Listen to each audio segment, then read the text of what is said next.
At level number 1, people follow you because they have to. At level number 2, people follow you because they want to.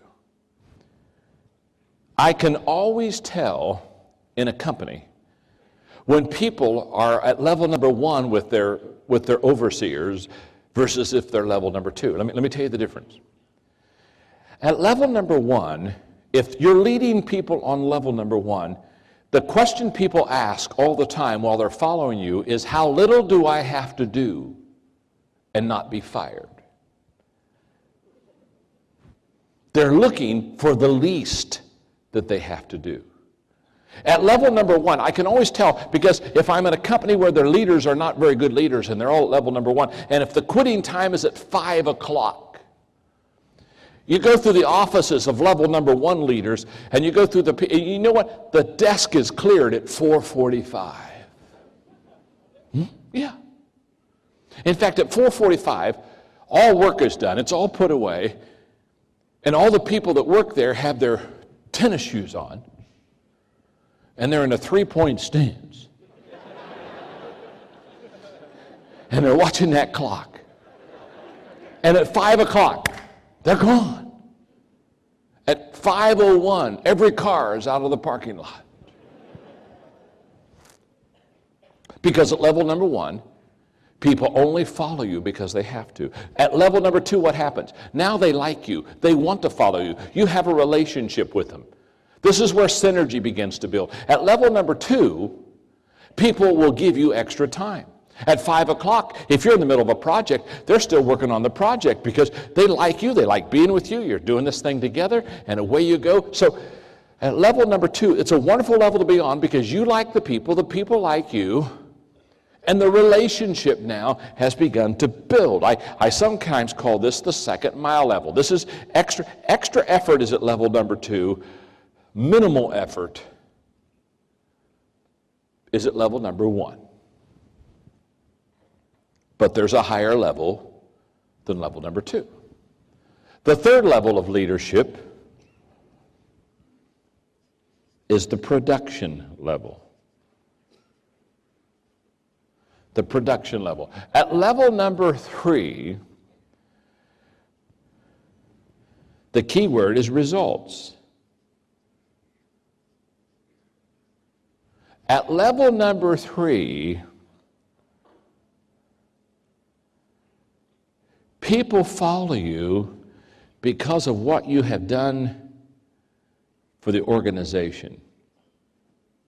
At level number 3, now people follow you because they look at you and they see that you've done some wonderful things for the company. In fact, they'll look at you and they'll say, oh my goodness, since they joined the company has doubled its profits, the company has increased its client base, and when you're at level number 3, they talk of you in terms of great endearment because they not only like you because you're on level number 2 with them, but on level number 3, now they say, this person's done a lot for the organization. So they follow you because of what you have produced. It's a wonderful level to be on. By the way, when you're on level number 3, you're still on level number 2. And you're still on level 1. You're building a foundation now under your leadership. So when you get to level number 3, you don't leave level 2. In other words, you don't get to level number 3 and say, boy, am I glad that I'm off of level number 2. I don't have to like people anymore. This is going to be so good. Woo! I was so tired of being nice to people. You don't leave the level, you build on the levels. So when you're on level number 3, you've got level 3, 2, and 1 underneath you. Now you're building a foundation under your leadership. Now, it's at level number 3 where people follow you because of what you have done for the organization. It's at level number 3 that momentum kicks in. It's at level number 3 that all of a sudden your company, your department is absolutely, you've got what I call the big mo. You've got the big mo going for you. You've got momentum going for you, and it's a wonderful level to be on. Because let me tell you something. The best friend of a leader is momentum. Because when you have momentum as a leader, everything is exaggerated in a positive way. When you have got momentum as a leader, everybody talks about you, about how good it's going and how good you are. Can I tell you something? When you've got the big mo going for you, people think you are better than you really are. And that's a good thing. They'll say, whoa, awesome leader. Oh my, just incredible leader. Well, you're not that good. But you have momentum going for you. You see, when momentum is against you, when it's negative, can I tell you something? You're worse than people think you are. So momentum exaggerates you either to better or to worse. It exaggerates you positively or exaggerates you negatively. And let me tell you something about momentum. Momentum is the greatest problem solver in your company. If you really want to solve problems, get momentum. Momentum will solve many more problems than anything else in your organization, because momentum is a problem solver. Let me explain. A train going 55 miles an hour down a track, that train going 55 miles an hour down a track can smash through a 5-foot thick concrete steel reinforced wall and just keep on going because it has momentum. It hits that wall, smashes it, and just keeps going. The engineer looks at his buddy and said, did we hit something back there? Well, what allowed it to get through the wall? It was momentum that allowed. That same train without momentum stopped dead on its tracks. If you put a 1-inch block in front of its driving wheel, that same train can't even get started. Think about it. With momentum, a 5-foot thick concrete steel reinforced wall can be broken. Without momentum, that train can't even get started with a 1-inch problem. So when people come to me and they'll say, the problem in our organization is we got these problems, we got all these problems, and because of all these problems, we're just not having a very good year. And I just want you to know that problems are overrated and momentum is underrated. On level number 3, if you can get to level number 3, you're going to be able to knock down most of the problems in your life. In fact, I tell people all the time, their problem is not the problem. The problem is they don't know the problem's not the problem. And so the problem that is not the problem becomes a problem. Not because it is a problem, but the problem is they didn't know it wasn't a problem, so now the problem that wasn't a problem has become a problem, and now they have a problem that they didn't have if they would have known that the problem wasn't the problem. But because the problem was they didn't know the problem wasn't the problem, that now the problem that wasn't a problem has become the problem, and now they have a real problem because the problem was they didn't know the problem wasn't a problem.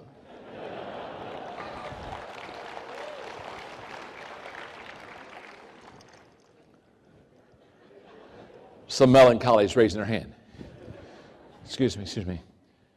Could you repeat that one more time? By the way, managers try to solve problems. Leaders try to create momentum.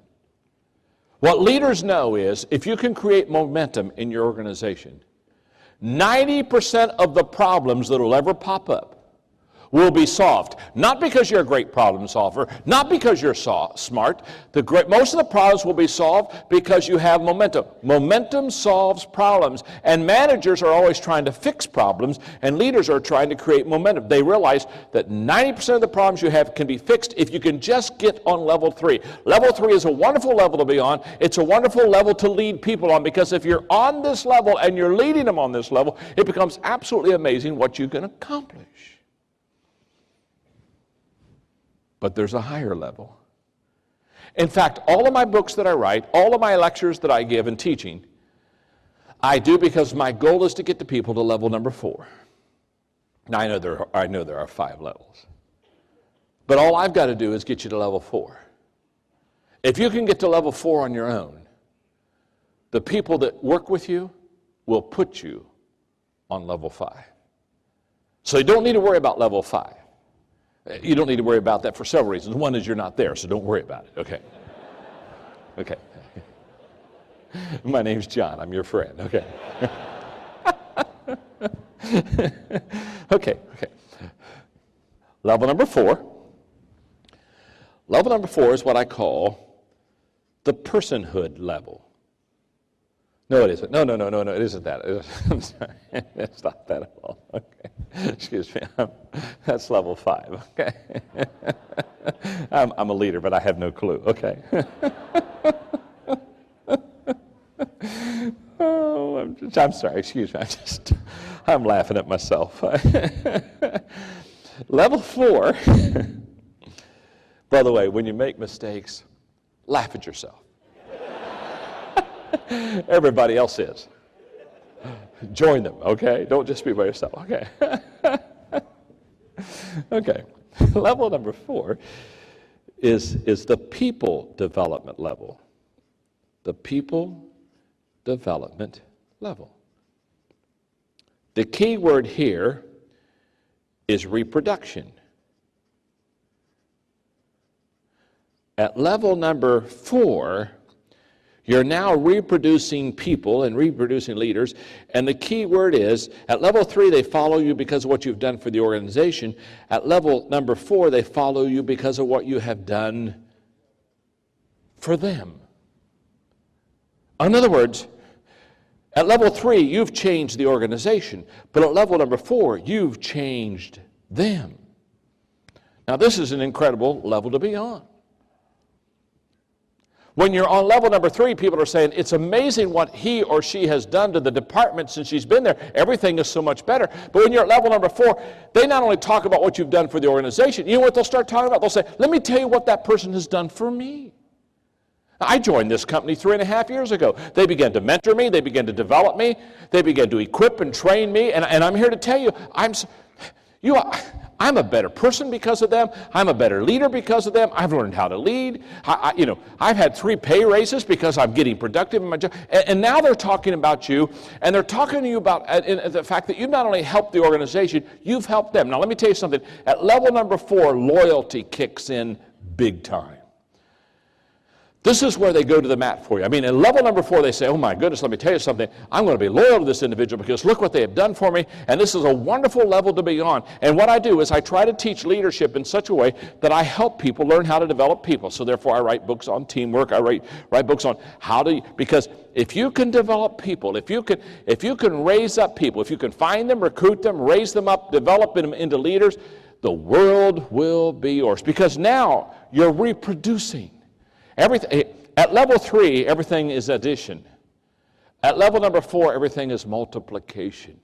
Why? Because at level 3, you're still having to touch everything to make it work. At level 4, the people that you have trained and developed are also teaching and touching and multiplying. And so now all of a sudden you're looking at everything and it's beginning to, it's just like, oh my goodness, I can't believe how fast we're beginning to grow. Well, what happened? Many hands make light work. Level number 4 is that level where you're developing people. I have spent my entire life at level number 4. I've spent all my life trying to develop people. In fact, my whole thing is, I at this time I just sold one company, but I own 2 companies still. And my whole thing has been, I'm going to raise up people and let them get in leadership positions, and then I'm going to give them the job. In fact, what I tell them is, I'm going to develop you and equip you, and I'm going to expect you, I'm going to work myself out of a job. I'm going to work myself out of a job. And don't worry about me. When I work myself out of this job, I'll go find another one. So don't relax, take a pill. But then what I tell people is, your job now is to work your way out of a job. In fact, here's what I tell them. If you'll train and equip people and work your way out of a job, I'll give you another job. But if you can't train and equip people and work your way out of the job you got, I'm going to take it away from you. Because what my goal in life is to help people, train, develop, equip people, until those people can carry on those responsibilities. Now, it's at level number 4 that you begin to train leaders. It's at level number 4 that you begin to develop a good team. It's at level number 4 that people begin to have a greater self-worth because they're getting better. Why are they getting better? Because of how you have helped them get better. You're now really adding value to people. Now, there's one more level, and then I want to do 2 or 3 thoughts about that. Then we'll take a quick break. Level number 1 is the position level. People follow you because you have certain rights. They have to. Level 2 is the relationships. Now they're following you because they like you or because they want to. Level 3 is production. The key word is results. They now are following you because of what you've done for the organization. And at level number 4, you're now developing people. The key word is reproduction, and they're following you because of what you have done for them. Now notice this. If you're on level 4, you're also with the people on level 3, 2, and 1. So you're reproducing people, you're doing good for the organization, people like you, and you have a position.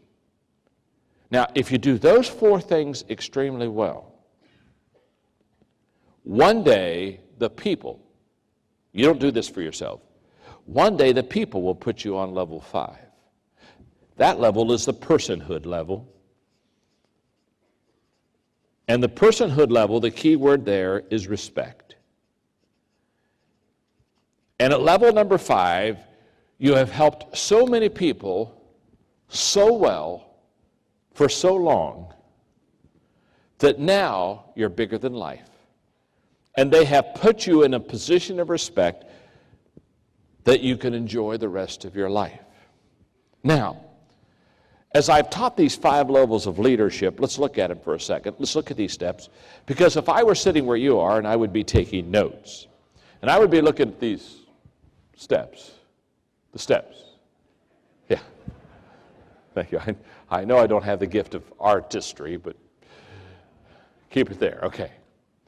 See, I'd be looking at these 5 levels, and I would be asking the question you should be asking yourself right now, and I would almost guarantee you, many of you are, you're asking yourself, what level am I on with the people I lead? Isn't that true? You're looking at it and say, oh, am I on level 1, or am I on level 2, or am I on level 3? And if you are here with somebody that you work with or that is your overseer, you're probably right now looking at yourself and saying, well, what level am I on with the leader? Now, what I want you to see about this is 2 or 3 things. If you ask yourself what level you're on with the people in your organization, the first thing you're going to discover is this, and see if this is not true. The first thing you're going to discover is you're not on the same level with everybody in your organization. Is that not true? Talk to me for a moment. Thank you. Thank you. In other words, if somebody just new has come into your organization or department, it's highly probable you're on level number 1. Isn't that true? You haven't had time to develop relationships with them. They don't know how good you are. They don't know what you've done for the company. You certainly haven't had any time to develop them. So for new people, you're probably on level 1. Now, hopefully for people that have been in your organization for a little bit, you've developed a relationship with. So now they like you, you like them, kumbaya time. Okay, here we go. Where are the levels? Thank you. So for some, you're on level number 2. And you're saying, okay, this is good, I'm on level number 2. You're on let's say, for example, let's say you have 10 people in your department. You're with all 10 people, you're on level number 1. But on level number 2, you may only be on level number 2 with about 7 of them. In fact, the higher you go, the less people will be on the level with you. Now, on level number 3, because some have been with you and have seen success for a while, on level number 3, you may be on that level with 5 of the 10. So, and on level number 4, maybe you've only developed 2 of them. So you're on level with 10 out of the 10. You've got 2 of them on level 4 that are with you. Now, talk to me for a moment, because this is a 3-hour lecture I'm trying to do in 30 minutes. Give me feedback. Do you understand what I'm saying here? Look at the person beside you and say, I understand what he's saying. Go ahead and tell them. Thank you. In fact, look at that person and say, and why don't you understand this at all? Okay. Now, now here's what I want you to see. You're not on the same level with everybody in your department. Make sense? Yes or no? Okay, you got it. Now, here we go. Here's what I want you to see. People follow you based on what level they're on with you. So people don't follow you the same. People receive your vision or your dream based upon what level you're on. So therefore, if you get up in front of your people and say, okay, I want to talk to you about, okay, we're going to relocate and we're going to make some changes in this company. Now let me tell you something. When you say I'm going to make changes in the company, people on level number 1, they don't have much allegiance to you. They're not going to change with you. They're looking at you. They're crossing their arms saying, I don't want to do that. I don't want to do that. People on level number 4, they've been with you long enough. You've got a relationship with them. They've watched you be successful in the company that you've developed it. See, at level number 4, there's a lot more commitment at level number 4. There's a lot more willingness to change. So people ask me all the time, they'll say, John, I stood up in front of the same group of people on the same day in the same company, and I cast the same vision, and I got 5 different reactions. Why? It's very simple. People receive the vision based upon what level they're on with you. By the way, that's why you can't lead everybody the same. You lead people much differently on level number 1 than you do that are on level number 2. You have to know which level they're on. And so here's your exercise. In fact, this is an incredible exercise for you. I wish I had time to walk you through it, but you're the smartest crowd I've talked to today. So you can walk through it yourself. I would encourage you, I don't know, sometime this week. Don't let this week pass without doing this exercise. List the people that you lead. And ask the question, what level are they on with you? Are they a level 1 person? Are they level 4? And put names with the levels. And then look at how you're going to have to lead them. For example, the higher you go, the easier it is to lead. You don't even have to prove your leadership to people on level number 4. They've been with you for so long. They've seen you do it so well. Once you say, let's go, they just get up and say, let's go. Why did they say that? Because they've watched you. They've observed you. See, the higher you go, the easier it is to lead. So the more people you have on higher levels, the easier it is to lead them. That's why leadership in the beginning is very difficult, because you haven't established yourself. You haven't established what level that you're going to be on.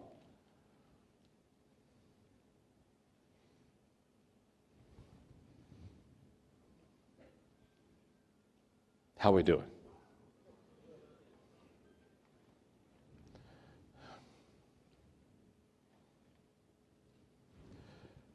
Go back to the levels one more time. I'm almost done, but not quite. Here's what I want you to see. Let's say, with most people, you're on level number 3. There you are. Never looked better. Okay. Now, it's very possible as a leader that you'll make a big mistake. You'll make a wrong decision. Perhaps you'll make something that will cost the company something. Okay, now here's what I want you to understand. If you're on level number 3 with most of the people, you may fall a little bit. But if you fall, you've got the next level to catch you. Does that make sense? Now, if you are just a positional leader and you've never increased your leadership strength any more than that, and let's say you're on level number 1, when you make a mistake, this is not a good thing. You're now out of the organization. In the United States, when you have to move, you call U-Haul. I tell people in the States, if they're on level number 1, they're 1 step from U-Haul. The higher you go, the more cushion you have under your leadership. That's why when people that are very good leaders, when they make a mistake, people say, well, how can they survive that? How can they? It's because they've developed levels of leadership under them. But if you haven't been a very good leader and you're just at the bottom and you make a mistake, it's going to be over very, very quickly. So the question I would be asking, here's the questions I would ask for your exercise. Question number 1, what level am I on with most of the people? In other words, find out your average level for if you've got 10 people, if you took all of them and kind of said, this is the average, what level would you be on? The second question would be, who was on each level with me? Put their names beside each level so that you have an idea. You know, these 3 people are on level 1, these 2 people are on level 2. Get their names. Then the third question you ask yourself is, what do I have to do to increase my influence and leadership with them 1 level? How do I get them from level 1 to level 2? Well, it's very simple. To get them from level 1 to level 2, you've got to develop relationships with them. To get them from level number 2 to level number 3 is you've got to put some wins under their belt. You've got to get success with them, because as they see you become successful, they feel the success and they'll put you on level 3. To get from level number 3 to level number 4, you've got to spend mentoring time with them and personally develop them and equip them and train them to to be successful. So let me close with one more thing, and that is there's a 5-step process on level number 4, the people development level. There's a 5-step process of how to train and equip people. Let me give it to you. It's very simple. Step number 1, the first thing I do to equip people is what I call the I do it stage. Very simply, if I'm going to equip you to do something, I have to be able to do it myself. Again, we teach what we know, we reproduce what we are. Too many leaders are like travel agents. They're sending people where they've never gone themselves.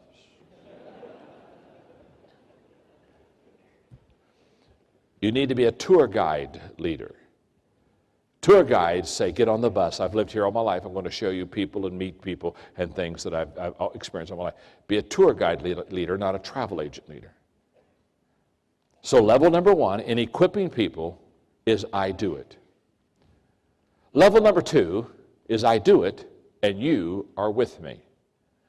The greatest way to train people is by modeling. The greatest motivational principle in the world is people do what people see. Stanford research says 89% of what you and I know today, we know because we saw someone else do it. We saw it visually first. 89% is visual learning, 10% is audio learning, and 1% is through the other senses. So, I do it is stage 1 of equipping. I do it and you're with me as stage 2. You're watching me. I'm modeling for you. I'm the example. I'm showing you how to do whatever this is I'm training you to do. Step number 3 is you do it and I'm with you. Step number 3 is you do it and I'm with you. Now I'm watching you. You've watched me for a while. You've learned from me. You've asked a lot of questions. Now I'm checking you out to make sure that you do it well. Step number 4 in equipping people is you do it. You do it. In fact, simply here's how this works. You do it. Now, most people think at level 4 that they've equipped somebody. They've gone from I do it, you're with me, you do it, and I'm with you, to you do it. Can I tell you something? You've never equipped somebody until they go to stage 5. Stage 5 is you do it, and someone is with you. That's when you begin to multiply yourself. When you can get to stage 5, level 5, in training and developing and equipping people. I do it, you're with me, you do it, I'm with you, you do it, and someone else is with you. Now you've started to multiply yourself, now you've started to equip yourself. Does this make sense? Okay, all right, look at your neighbor and tell them, I am really learning a lot. Tell them that right now. I am really learning a lot. Look right back at the person who says, I'm really learning a lot, and say, thank God, that's why I brought you. That's why I brought you. Okay. It's 20 minutes after 3. We're going to take a 25-minute break. If you'll come back at 3:45, okay? I'll teach for one more hour. I'll teach to about 4:40, 4:45, okay? Now, here's what we're going to do. Yes, David? Okay, I'm going to go out and sign books. They want me to go out by the book table. I'll go out. If you've got the books, I'll sign the books by the book table. I'll meet you right out there. But let's do it. We got 25 minutes. Go get refreshments. Do whatever you got to do. Listen, at 4:45, please be back in here. Roger, kind of bring them in here. About 20 till, kind of start pulling them in. At 4:45, so I can teach for one more hour. Okay, are you having a good time? Are you having a good time? Okay, let's go take a break. All right.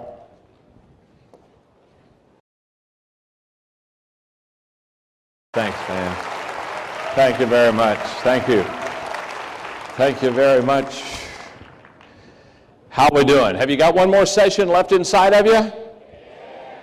Now, let me just say a couple of things here, because there are a whole bunch of people still out there, and they're going to be coming in for the next 5 minutes, I know.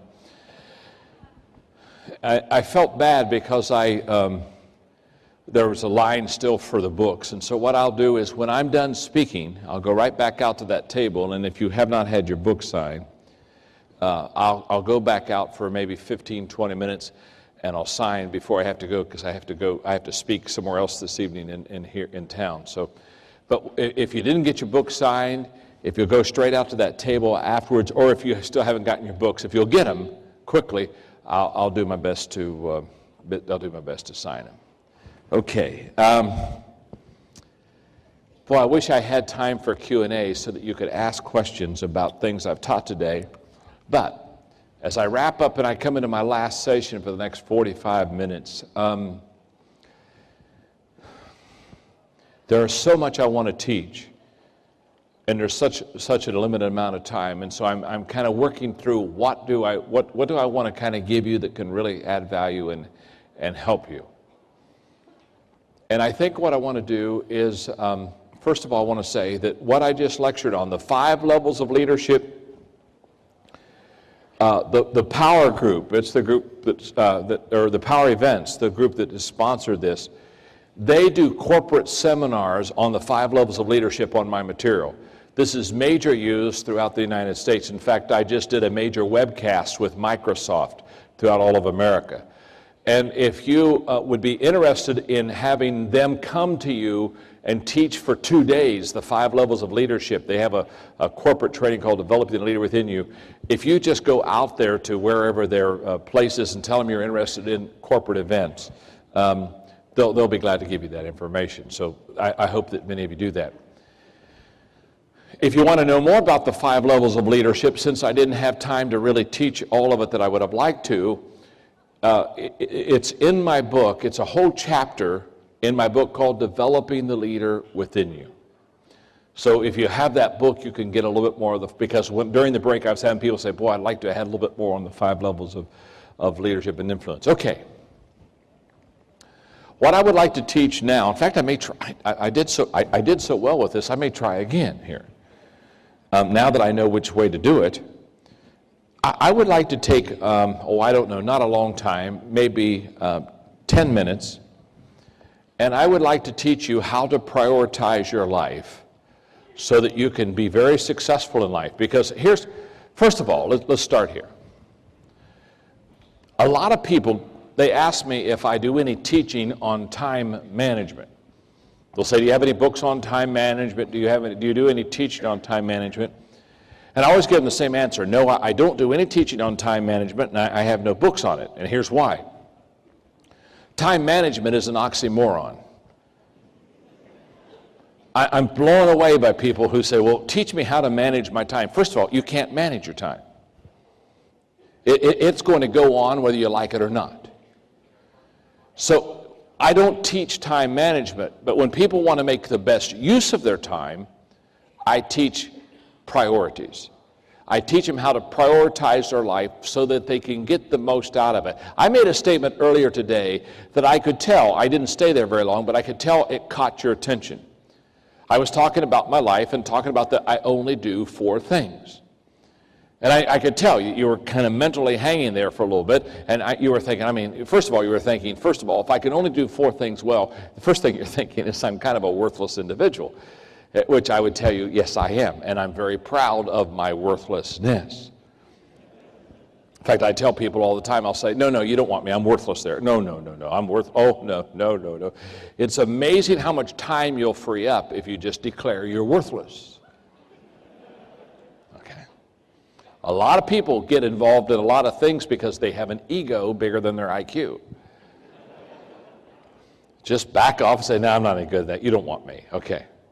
But I told you that I only did 4 things. And when I was talking about only doing 4 things, I can tell you, okay, 4 things. He only does 4 things. In fact, it was interesting. The other day, my wife Margaret and I were having a conversation about the 4 things that I do. And she was telling me, she said, John, I really think you only are good at 3 of them anymore. So I'm getting less and less. I figured this way, you start with 4, you go to 3, you 2. When I can do nothing, they just bury me, okay?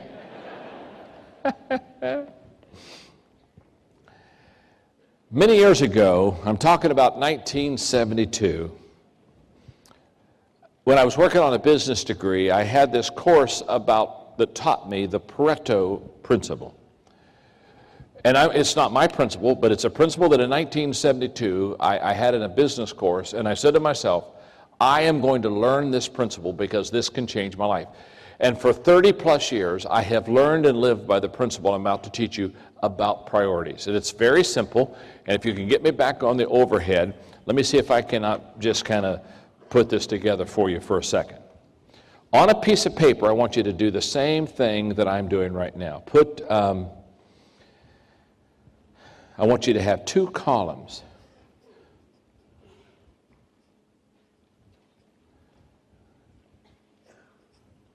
And those 2 columns should have headed up priorities and production. Let's start right there.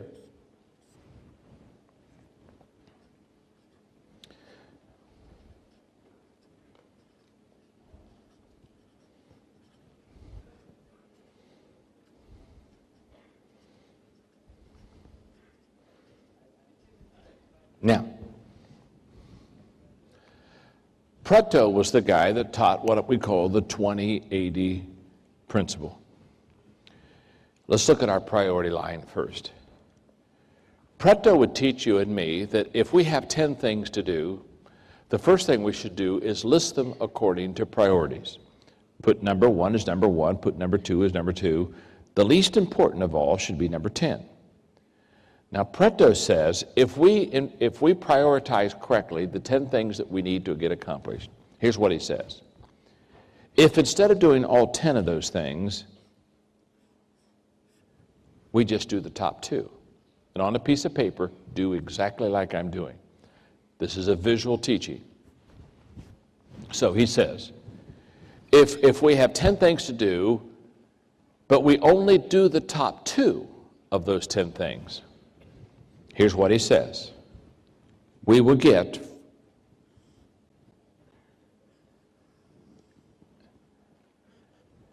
an 80% return of everything that we need to accomplish in our life. Now that's a tremendous visual right there.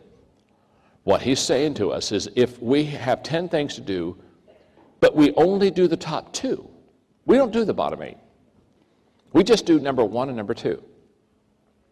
That we will receive an 80% return of everything that we need in our life.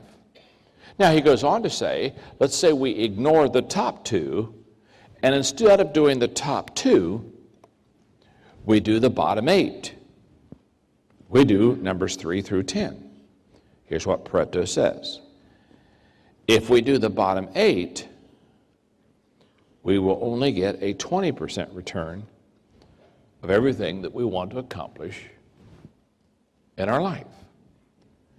Now, when you just look at the visual that you have on your paper, it's pretty amazing. Here's a person who does 2 things, and they get an 80% return. They get a return 4 times what they've done. Here's a person who does 8 things, and they just get a 1/4 of the return. Now, it's from this visual and from this teaching of Pareto that we say in the States, we have an expression, that is, it's not how hard you work, it's how smart you work. Basically, this is a principle that teaches us choose or lose. You either choose your priorities.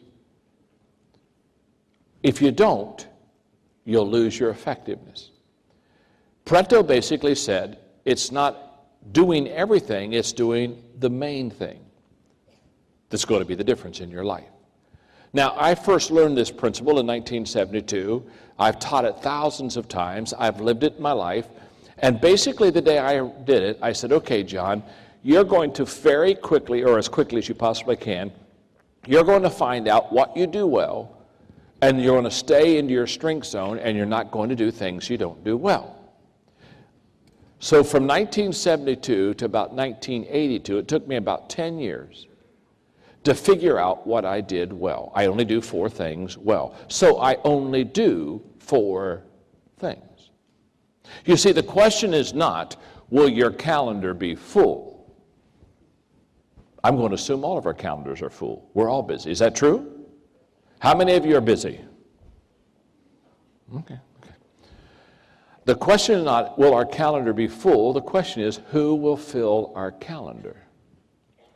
Because the person that fills the calendar is the one who determines the priorities. And so because I understand that, and because I've learned that principle, I only do 4 things. And you say, well, how do I prioritize my life so that I only do 4 things? There are 3 words that I want you to write down. The first word is requirement. Very simply, you've got to ask yourself, what's required of me? In other words, when I prioritize my life, I have to do what I have to do. In other words, there are certain things that are required of me. That's not a choice. It's not an option. I have to do them. If I don't do them, I'm going to get fired. So when you get your priorities together, the first question you ask yourself is, what's required of me? Now, I do that continually. In fact, when I am applying for some kind of new job or new contract or whatever it is, one of the things I do is I sit down and I ask them this very simple question. What do I have to do that no one else can do except me? That's a huge question. In other words, what do I have to do that I have to do? No one else can do it. I can't train somebody to do it. I can't equip somebody to do it. I can't develop somebody to do it. I can't empower somebody to do it. I can't delegate somebody to do it. In other words, I have to do this, because whatever it is that you have to do that you cannot give to someone else, train somebody else, develop someone else to do, whatever that is, you're going to have to do it. So the first thing in settling your priorities is what's required of me. That's the word requirement. The second word is return. What gives me the greatest return? Simply stated, when I do something that I do very well, it brings a huge return back to me. It brings a huge return back to my organization. Now that gets me to the 4 things that I do. Because after 10 years, from 72 to 82, after asking myself, asking people, searching, looking at what I was doing, I came to the conclusion within 10 years that there are 4 things that I should spend my life doing, and I should not spend my life doing anything else but these 4 things. Now, I'm going to give you the 4 things, but they only help you in light of helping you know how to do this. They don't help you in light of the fact these are not going to be your 4 things. In fact, for you, it may be 3 things. It could be 5 things. I don't know. But these 4 things I have looked at, and these are the ones that really that I'm good at. So my 4 are: I lead, I create, I communicate, and I network. Those are the 4 things I do. I'm a very good leader, so I lead. I'm very creative. That's why I'm always writing. I'm just a creative thinker. There's nothing I love more than being by myself with a legal pad and a pen, just thinking thoughts and creating. So I'm good at creating. I'm good at communicating. So I do a lot of communicating. This whole day is set aside basically for me to communicate. And I enjoy meeting friends and networking and trying to put together partnerships. Now, those are the 4 things I do well. I lead, create, communicate, and network. Now, what that means is, those are the 4 things that I do. If you looked on my calendar, you would find that that's all that's on my calendar as far as business is concerned. I'm either spending time creating, or I'm spending time communicating. This has been a day that's been set aside for several months now. This is a day I'm going to be at KL, and I'm going to communicate today. I'm either communicating, creating, leading, or networking. And that's all that's on my calendar. I do nothing else. I'm going to come back to that in just a moment. But let me go back to the 3 R's, because I've only given you 2. And the melancholies are starting to get nervous. They're saying, no, there's another one in there. I know there is. Where's the R word? The R. The first word is requirement, what's required of me. The second word is return, what gives me the highest return. The third R is reward. What is rewarding to me? Because one of the things I've discovered about prioritizing my life correctly is this. If I don't enjoy doing it, I'll stop doing it. Sooner or later, I'll find a way not to do it. Now, what you want to do is you want to get everything lined up so what is required of you and what gives you the greatest return also gives you the greatest reward. Can I tell you how good you can get at this? When what is required of you, what gives you the highest return, and what gives you the greatest reward are the same things, you will be highly successful in life. I guarantee it. Now, let's go down to prioritizing our life, and let's go to a teaching that I think is very important. What I'm about to say is a paradigm shift for you. And your tendency is when I say it, it will be to emotionally disagree. And I just want you to know that's okay. You can do that. You have a right to be wrong. Okay. I'm kidding you. My name's John. I'm your friend. What I'm about to say, though, goes against everything, basically, that we've ever been taught. And the reason I know that is in the States, this is major. What I'm about to teach you for the next 10 minutes has more impact upon probably a mass group of people than anything that I've ever taught. So hang with me, fasten your seatbelts, and listen to me very carefully. Because the statement I'm about to say to you is a little bit different than what you're used to hearing. Let me qualify it. I'm talking now about your skills. Only your skills. Okay? Here's the statement. From this moment on, stop working on your weaknesses. From this moment on, stop working on your weaknesses. Now you say, oh my goodness, John, I'm not even sure I can write that down. What do you mean, stop working on my weaknesses? What I mean is, stop working on your weaknesses. And you say, why should I stop working on my weaknesses? You should stop working on your weaknesses because you are weak in your weaknesses. You're not any good in this area. Now, that's against everything we've been taught. As we were children growing up, our parents were always having us work on our weaknesses. And when we went to school, oh my goodness, when we went to school, if you got an A in math and you got a C in language, what did they tell you to do? They told you to work on what? Your math or language? Talk to me. Language, they'd say, oh my goodness, you got a C in language. Get that C up, get that grade up, get that grade up. How many of you ever had somebody to tell you to work on one of your weaker subjects in school? Come on, raise your hands, let's go on. That's it, look around, you make sure, okay. We all did. Well, work on your weaknesses. Oh, get that C. Can I tell you something? If you got an A in math and you got a C in language, don't work on your language.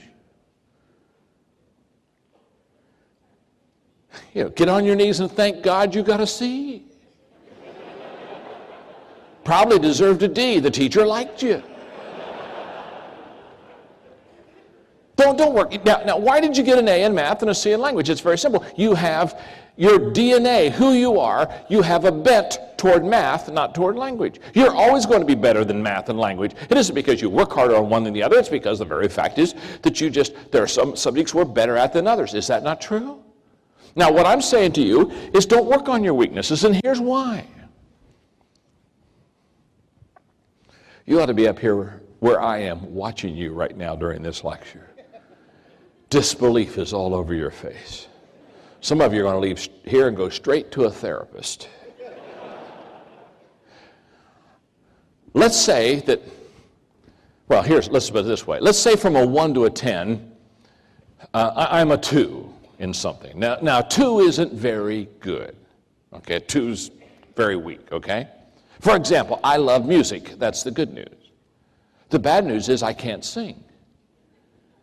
And so therefore, if I looked at you and said, I am going to be a great opera singer. Well, now, can I tell you something? I can have a heart to learn. I can go hire tutors, and I can go take music appreciation. I can take voice lessons. But can I tell you something?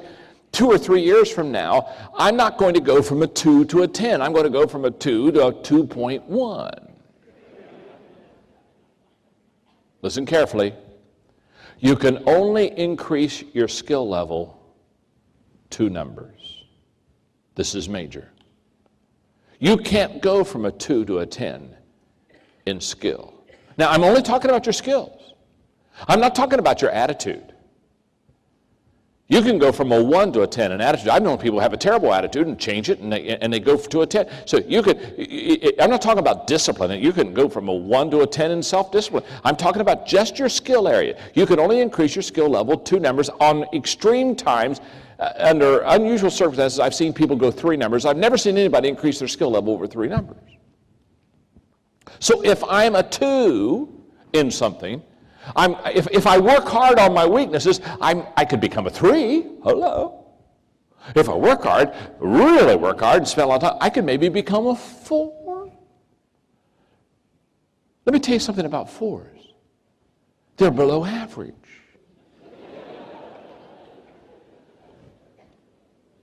And let me tell you something else. People don't pay for average. So why is everybody in love with it? People don't pay for average. I don't pay for average. You don't pay for average. Certainly you don't go to your spouse, if you've worked hard all day, certainly you don't go to your spouse and say, sweetheart, we've worked all really hard today. We're kind of tired. I'll tell you what, let's do. This would be fun. Let's go to an average restaurant.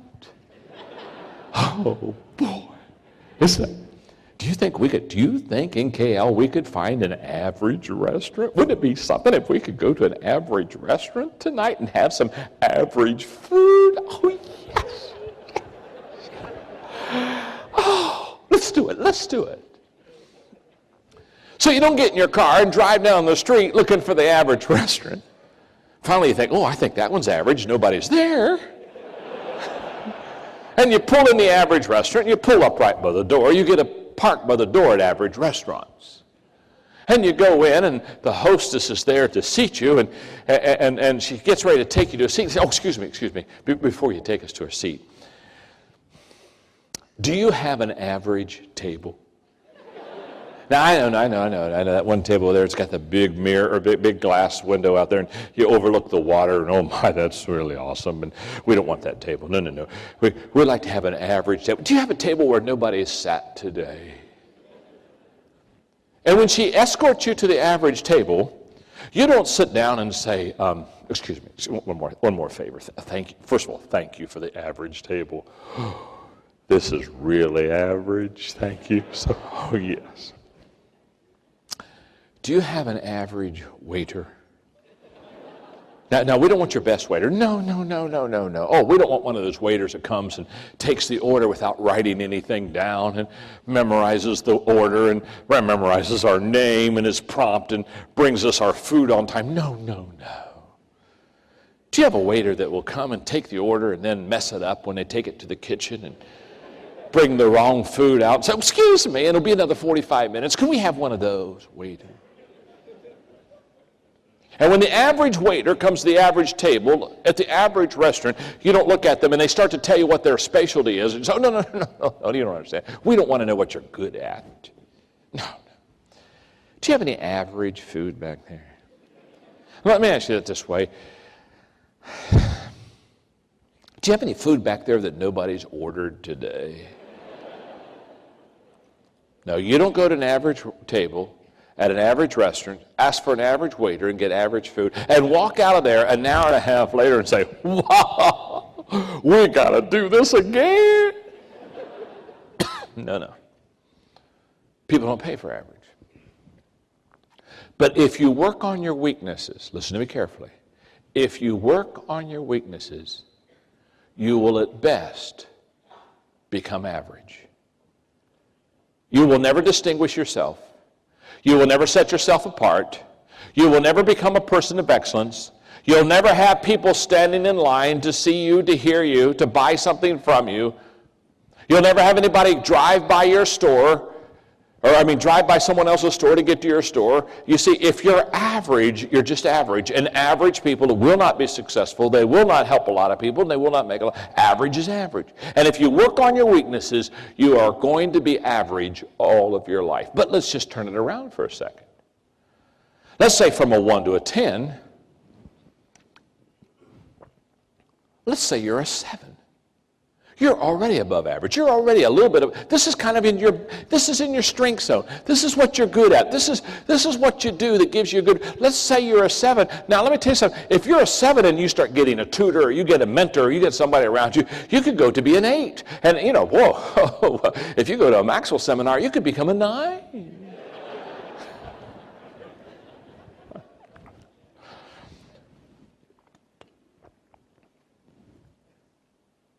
People stand in line for 9s. Oh my goodness. When you're a 9, you're excellent. You've set yourself apart from everyone else. People wait in line for 9s. They pay extra money for 9s. They listen extra carefully to 9s because now you're in your strength zone, and what you do, you really do well. You're really good at what you do.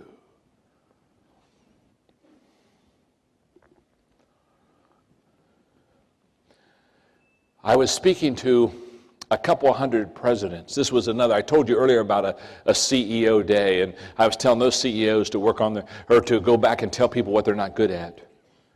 Well, this was another President's Day with another group of presidents of companies, and I was teaching them all during the day through this whole process, and I was telling them to quit working on their weaknesses, but I was also telling them to not let their people work on their weaknesses. And we were doing a Q&A because there were only a couple hundred of them there, and they began to push back, and one guy especially began to push back. He said, John, this really bothers me that you say we shouldn't work on our weaknesses. He said, all my life I've worked on my weaknesses. I try to get, he said, this really bothers me. I said, that's okay. It's good to be bothered. It's okay. Take a pill. You'll be okay. And he began to push back. He said, now let's just take, for example, Tiger Woods. He said, Tiger Woods, when he plays a round of golf and he hasn't played a good round, he immediately, when he's done playing that round of golf, he heads over to the practice range, and maybe for the next 2 hours, Tiger Woods will hit golf balls. And he said, now that's a perfect example, John, of working on your weaknesses. I said, no, it's not. It's a perfect example of working on your strengths. In case you don't realize it, Tiger Woods is the best golfer in the world. Hello. When he's working on his golf swing, he's working in his strength zone. He gets millions of dollars for that swing.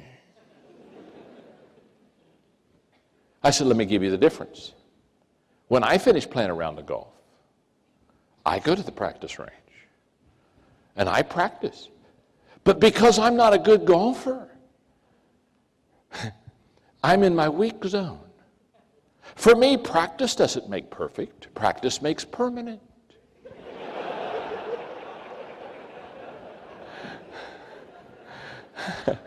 The more I practice on my weakness, the more I consistently am bad.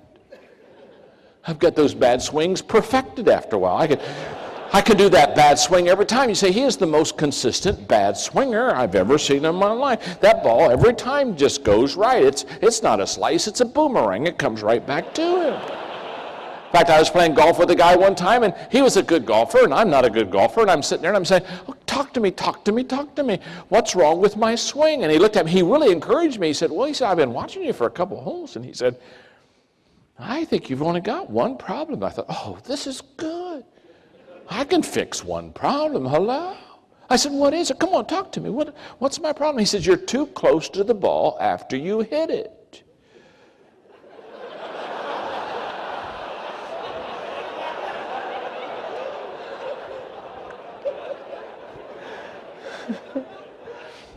It's the only problem I had. Now, can I tell you something? I could go to the golf course every day, take lessons every day, and never make a living out of playing golf. It's my weakness. In fact, when I play golf with guys and they're not very good, they get real frustrated. I say, oh, don't get frustrated. You could be doing this for a living.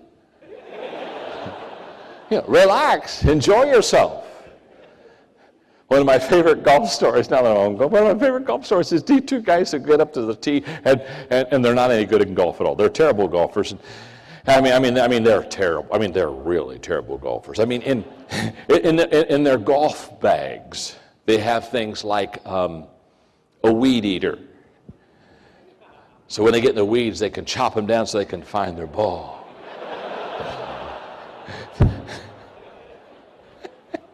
This one guy, he gets up and tees it up, and he swings, and much to his surprise, the ball goes right down the middle. He's so excited. He has never seen his ball in the fairway. In fact, he's never seen his ball after he hit it. He's so excited. He looks at his buddy. He says, look at this. Look at me. I'm down the middle of the fairway. They're walking down the fairway. He's so excited. He said, I've never been in the fairway ball. I've never seen my ball after I've hit it before. This is really good. And he gets up there about 200 yards out, and the ball is not only in the middle of the fairway, but it has rolled up on a 4-inch anthill. It's in the middle of the fairway. It's teed up for him. He grabs his 3-wood, says, this is my day. I'm going to hit the ball on the green in regulation. I've never been in the green in 2. Swings as hard as he can, and he misses the whole ball. And kills 5,000 ants.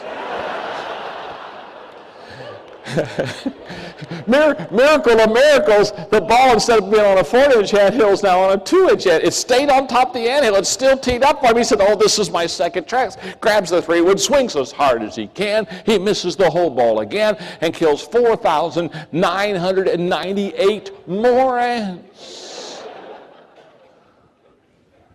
2 ants are left. One ant says to the other, I don't know about you, but if we're going to survive, we had better get on the ball.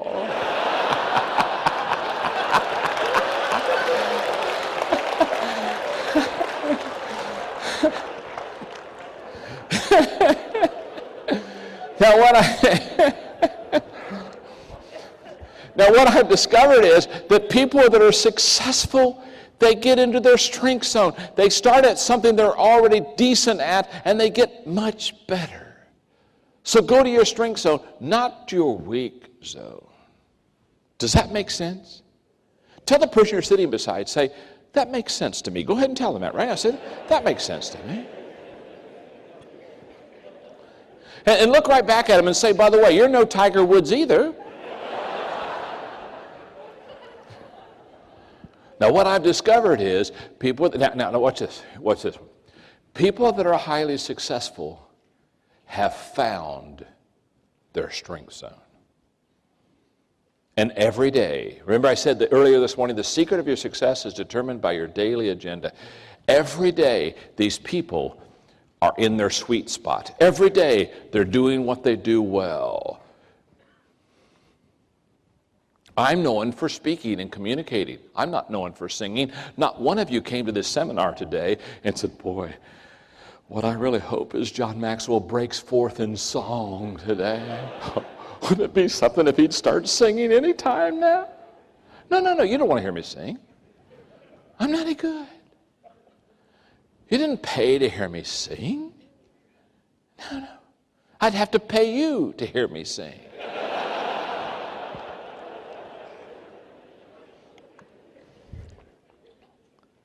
And let me tell you something. When you are in your strength zone, when you are in your sweet spot, it's easy. It's not easy like you didn't have to work for it. But you see, when I'm here talking to you today, I'm as relaxed if I were over in the corner talking to you one-on-one. I'm not nervous. I'm not kind of tense or anything like that. I'm just here drinking my water and eating my cough drops and talking to you because we're friends. We've been doing this all day together. And one of the things I've discovered is that when you're in your strength zone, you wonder why everybody else can't do it as well as you can. You just sit there and you say, my goodness, this is easy. It's because it's in your strength zone. Find your sweet spot. Find it and stay there. For example, communication is one of my strengths, and my wife Margaret, once in a while, some group will ask her to, because of they'll say, boy, if your husband speaks, you probably speak. they'll say, would you come and speak at our banquet? And every once in a while, Margaret does something stupid and says yes. I hate it when she says yes. You know why I hate it when she says yes? Because I know what she's going to do.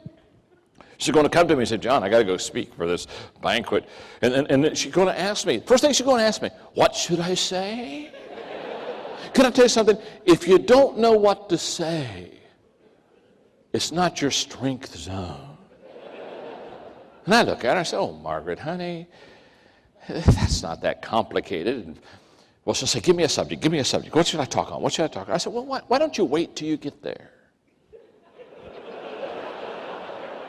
What do you mean? What do you mean? Wait till I get there? I said, well, you know, they're going to have a banquet, and their people are going to go before you, and they're going to say things, and just kind of listen to what they say and teach principles off of what they say. Just kind of hang loose until you get done, and then until they're all done, then get up and speak. She hates that answer.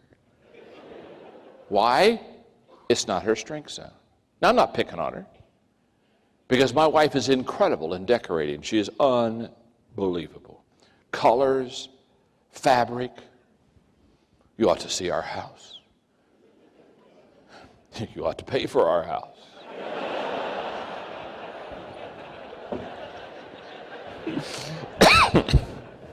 That's a new one. Just a second. I want to write that one down. It feels so good when you get a new idea. It doesn't come on. I had a new idea in 1989 and I didn't write it down. And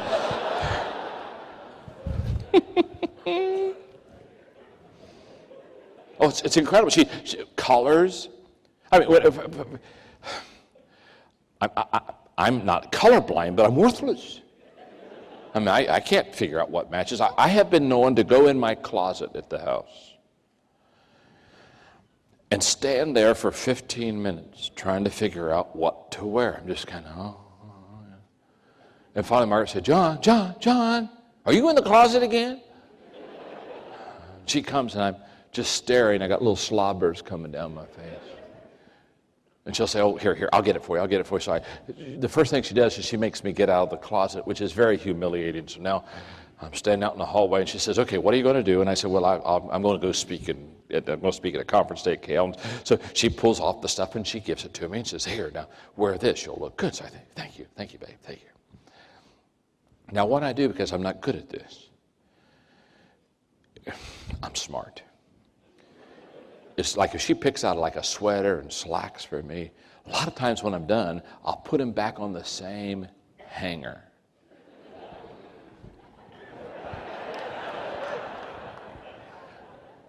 And I know that matches. And maybe a week later, I'll kind of go in there and I'll say, I can do this. And I pull off the sweater and the slacks and the shirt that she'd picked out a week before, and I'll put them on, and I'll come walking out, and she'll look at me and she'll say, are you going to wear that again?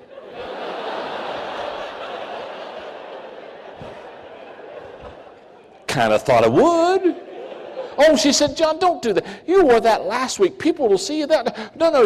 And she goes in and she'll switch sweaters on me or switch slacks on me. And she does what she calls mixes and matches, which is another word to say that she likes to keep me in a constant state of confusion. Because I can't figure it out. Now she's mixing and matching, and I'm all mixed up, and I can't match anything. And once in a while, I'll have to get up real early for appointments. And so I'll get in the closet and I'll think, well, I forgot, because usually at night she fixes it out for me next morning. And I'll say, oh, I forgot to ask her, so I don't want to wake her up. So I'll go in and I'll pick out my own outfit. And then I'll come back maybe in the middle of the day and I'll walk in the house and she'll look at me and she'll look at me and say, John, did you wear that? And I'll look at her and say, no, honey, this is a mirage. I'm buck naked in front of you. Did I wear that? Of course I wore that. I mean, it's on me. That's a hint that I wore that. And then the next question, she'll look at me and she'll say, who saw you? I'll say, well, I was on CNN this morning. Now, you see, she's amazed. She's amazed that I can't pick out my clothes. I'm amazed that she can't speak. See, one's her strength zone, one's my strength zone. And one of the greatest days in your life is when you understand that other people have different strengths than you. And let me tell you something. A successful person has found their strength zone. A successful leader has helped others find their strength zone. That's what makes the difference between a successful individual and a successful leader. What does a successful leader do? A successful leader is continually helping people find what they do best, and he or she is putting them in that position because he is setting them up, or she as a leader is setting them up for success.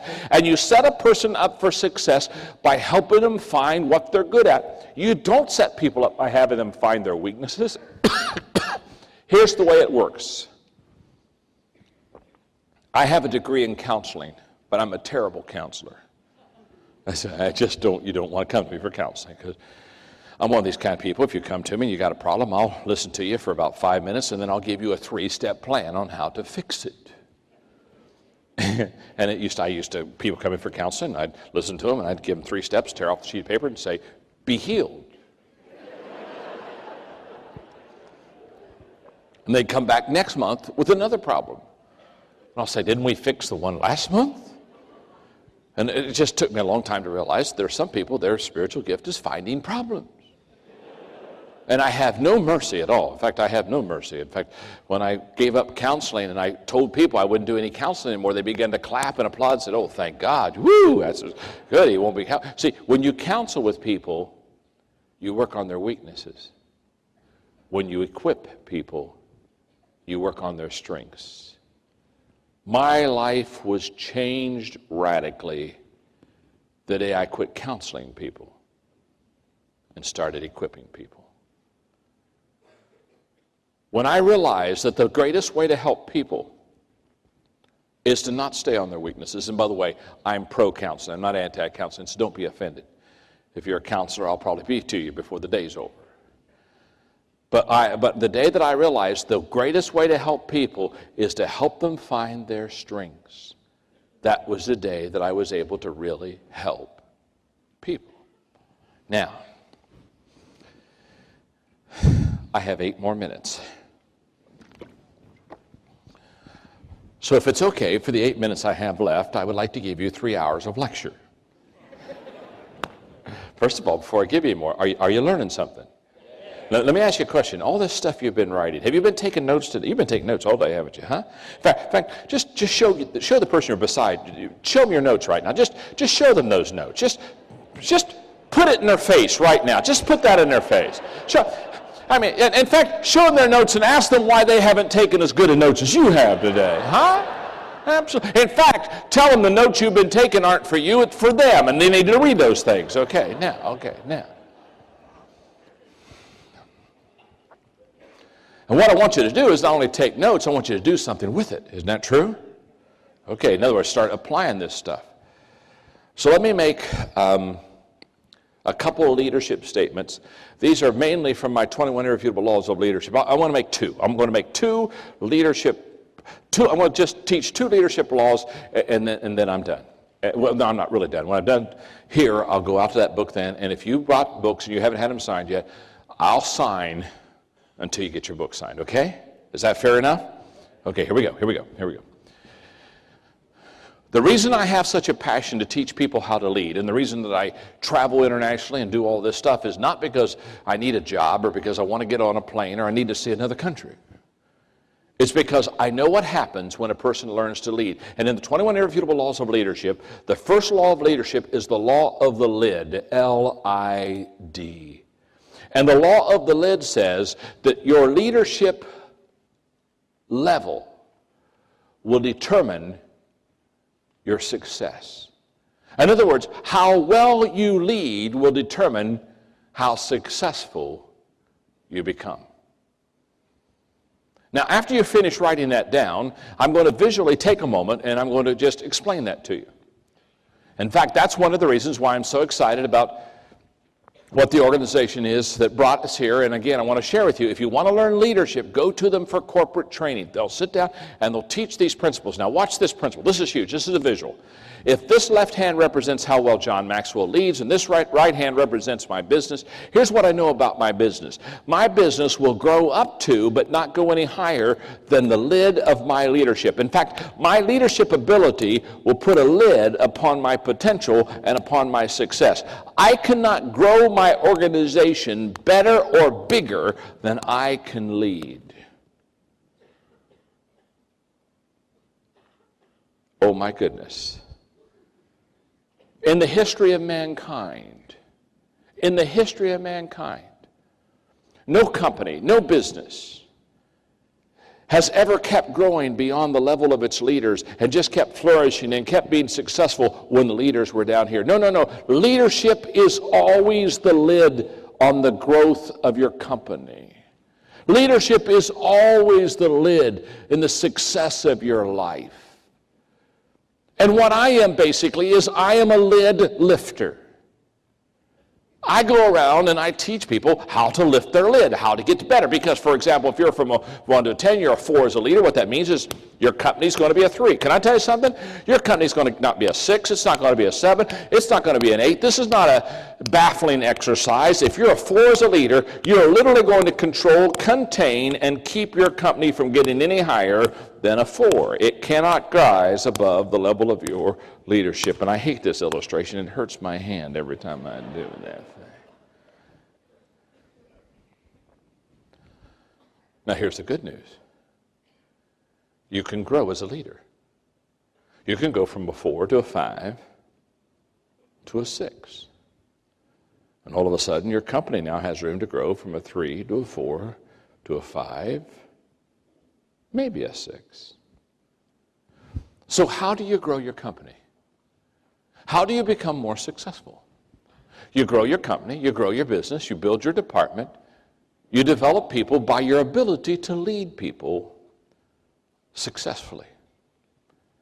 Everything rises and falls on leadership. Always has, always will. Between 1982 and 1992, I had a mentor in San Diego, California by the name of Don Stevenson. Don was the president of Global Hospitality. This was a company that bought bankrupt resorts out. Resorts that were going under, they would buy them at a very cheap price because they were going bankrupt. Then they would go in and train the people and turn the company around and sell them at a high price. That's how Global Hospitality made a lot of money. And Don Stevenson was the president of Global Hospitality, and he made a lot of money. And for 10 years, he was my mentor. And every month, I would take him out to that 2-hour lunch, and he would eat, and I would ask questions. One day, we're up in La Jolla, and we're having our lunch, and I said, okay, Don, here's my question for the day. When you buy a bankrupt company, is there something that you always do? I mean, it's automatic. You buy the company, it's in trouble. Are there some things that you just automatically do because you know you need to do them to turn the company around? And he looked at me. I can still remember. He's eating his salad. He looks up at me. He says, yes, John. He says, every bankrupt company we buy, we always do 2 things. And when he said we always do 2 things, man, I've got my pen ready because he's ready to drop gold on me. And I know, I go, okay, give it to me, baby, give it to me. What 2 things do you always do? And they said the first thing we do is we go in and we retrain all the employees in relationship skills. He said, we take everybody that's part of that company and we teach them people skills. We teach them how to win with people. And he said, the reason we teach them people skills is, he said, statistics tell you that when people don't come back to a resort, 79% of the time it's because they weren't treated properly by the employees of the organization. Somebody didn't take good care of them. The waitress didn't. I mean, somebody, and so therefore they just don't come back because the service wasn't good. And so he said, the first thing we do is, he said, we just do thorough relationship training in the company. So I'm sitting with my legal pad and I'm writing that down. I'm saying to myself, okay, Maxwell, with your companies, start really giving them good relationship skills. Help them to know how to get along with people. I said, okay, I got that one, Don. What's the second thing you do every time you buy out a bankrupt company? He's eating his salad. He doesn't even look at me. He said, the second thing we always do is we always fire the president. I said, what'd you say? We always fire the president. I said, what do you mean you always fire the president? He's not looking up. He's just eating a salad. He said, John, I've told you, we always fire the president. I said, always? He said, always. In fact, he said, we don't even meet him. He said, we buy the company. He said, we send a courier to their office, basically give them a severance pay, tell them they're fired, get out of the office today. We don't want them to ever come back. Fired. I said, you don't go see them? You don't sit down in the office, put a fire in the fireplace, hold hands? No, he said, we always fire the president. Well, now he's frustrated because I'm not writing this down. And he just stops eating his salad, leans forward to the table, and he looks at me and says, John, if the president was good, the company wouldn't be going bankrupt. Okay. Always fire the president. What was he saying? It's very simple. He's saying everything rises and falls on leadership. He was saying the law of the lid tells you how big your company is going to become is not how much money you have. It is not what your location is. It's how good of leaders you have in your organization. That's why the best leaders have more than one good leader. They have several good leaders. In fact, they have a leadership culture in that organization. It's called the law of the lid. One more law, and I close with this. The law of process. The law of process says leaders develop daily, not in a day. In other words, if you want to be a great leader, it takes time. It's a process. You don't become a leader because you came to this conference today. You don't become a leader after you've read one leadership book. You don't become a leader when you just hang with a leader for a weekend. No, it's a process. It takes time. What I have discovered is many people, they want to become what I call instant leaders. Do you have microwaves in Malaysia? Do you have, let me ask you, do you have crock pots? Oh, okay. You see what I've discovered? In the States, this isn't a problem in Malaysia. This is a problem in the States. This isn't your problem. In the States, we try to microwave leaders. Yeah, we grab them. We say, I want you to be a leader. And we stick them in the microwave and push a couple buttons and pull them out and say, you're a leader? No, they're not a leader.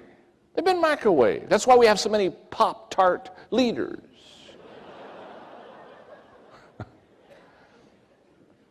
You don't microwave leaders. If you want to develop leaders, you crock pot leaders.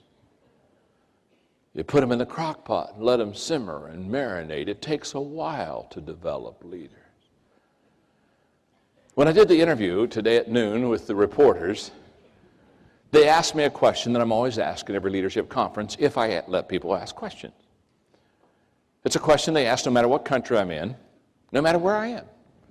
They raise their hand and they say, John, the question I have, are leaders born? And whenever they ask me, are leaders born, I always give them the same answer. Of course they are.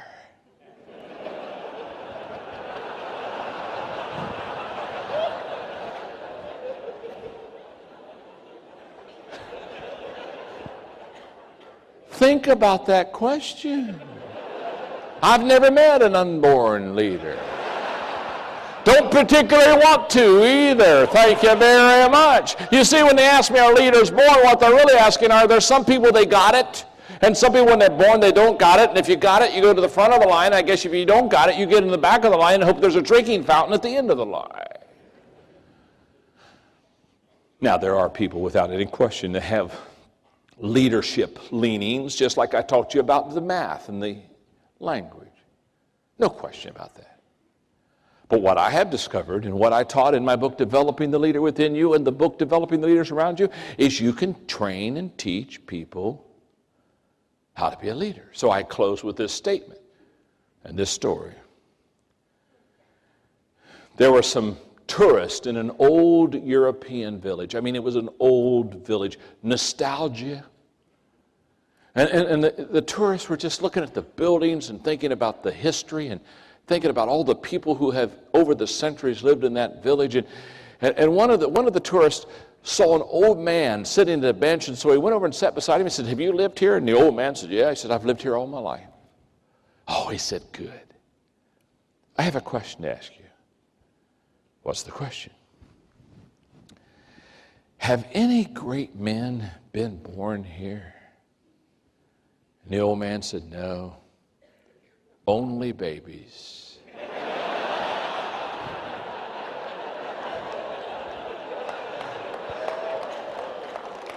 Only babies.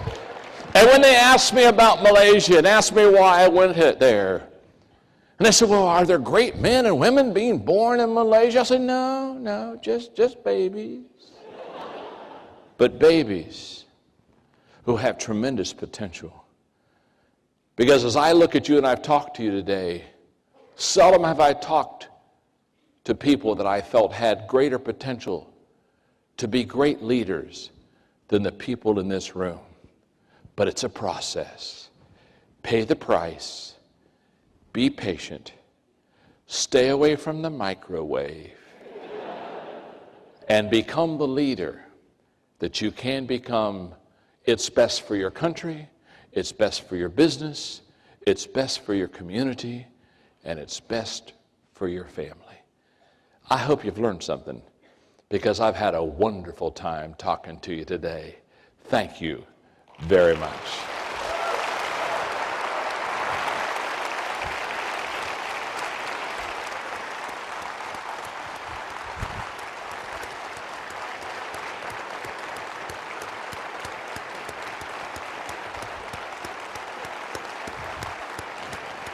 Thank you very much. Roger's going to come. You've been wonderful. He's going to close it. I'm going to go out there and sign some books. Blessings. I hope to come back. If I come back, will you come and see me again?